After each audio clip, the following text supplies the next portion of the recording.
Nah, jadi hari ini saya akan sharing tentang bagaimana kita mengirim email. Nah, yang pertama kita masuk ke emailnya, jadi login via Gmail. Jadi di browser kita ketikkan Gmail. Nah, ini karena saya sudah login, jadi langsung masuk ke akun email saya. Tapi kalau belum, nanti teman-teman akan diminta untuk memasukkan username dan password. Nah, ini tampilan email yang saya gunakan. Nah, jadi kita untuk mengirim email itu tinggal klik ini ya. Kalau di bahasa Indonesia artinya tuliskan. Di sini akan terganti dengan tuliskan. Kita tinggal klik. Kemudian muncul tab baru, tampilan lebih kecil seperti ini. Di sini kita bisa isi ini adalah tujuan emailnya. Misalkan kita mau mengirim email ke seseorang. Kalau misalkan emailnya sudah pernah digunakan, maka alamat emailnya akan muncul di bawah sini. Tapi misalkan kalau belum, silakan teman-teman untuk ketikkan secara lengkap alamat email yang ingin dikirim. Jadi alamat email tujuannya silahkan diketikkan di bagian sini. Kemudian subjek ini tinggal diisi sesuai dengan kebutuhan teman-teman. Kalau saya berikan contoh misalkan seperti ini, saya memberikan instruksi untuk mengirimkan tugas dengan subjek kode kelas strip NIM. Nah, maka di sini kalau kita lihat ya, email-email yang masuk beberapa sudah benar seperti ini. Kadek Suandini ini sudah benar dalam mengirimkan subjek emailnya. Nah, ini juga sudah benar. Wayan Widana. Kemudian ini juga sudah benar. Nah, yang ini no subject, artinya kalau no subject, di bagian subjek ini tidak diisi atau dikosongkan. Dia lanjut ke dalam isi emailnya. Nah, kalau ini benar kode kelasnya, namun dia salah formatnya, karena format yang benar seperti ini. Seperti Ari Purnami ini benar, jadi kode kelas strip NIM. Nah, ini kita tinggal isikan contoh ya, kalau misalkan seperti yang saya tugaskan, kita bisa isi dengan NIM. Nah, jadi ini kode kelasnya, misalkan kode kelasnya KPI 2, kemudian strip. Nah, ini NIM-nya. Nah, seperti itu. Kemudian di bagian isi emailnya kita bisa menuliskan, tentu kita harus menggunakan bahasa yang sopan. Jadi misalkan selamat pagi Ibu. Berikut saya kirimkan tugas pertemuan keempat, yaitu latihan menggunakan menu mailing pada surat. Surat saja, pada surat.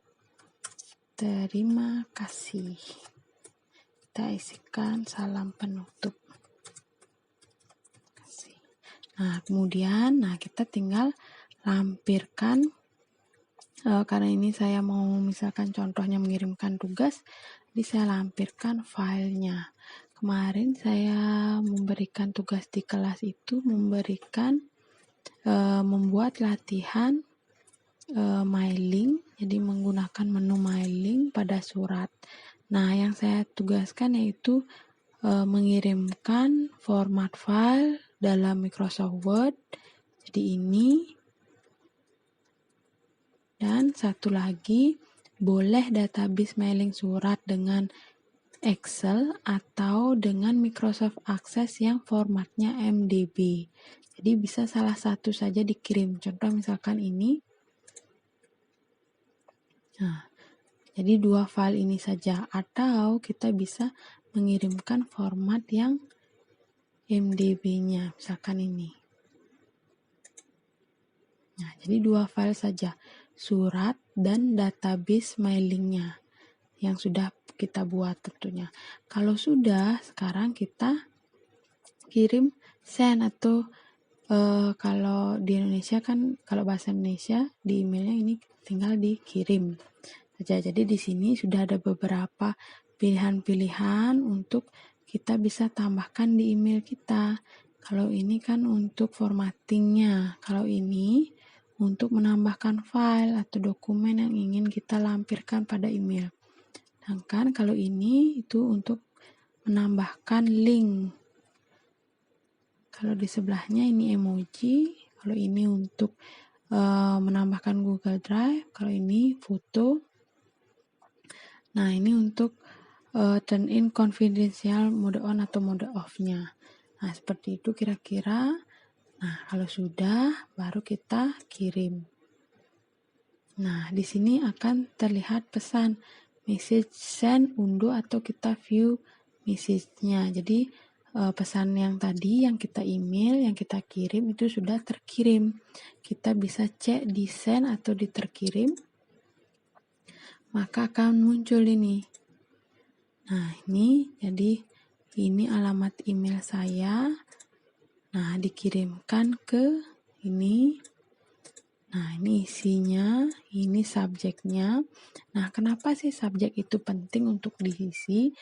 Supaya email-email yang masuk itu lebih gampang dalam melihatnya. Email yang masuk itu kan kadang tidak hanya 1-2 ya, jadi ada banyak, sehingga ketika teman-teman sudah mengisikan, subjeknya akan gampang dilihat oleh penerima kita.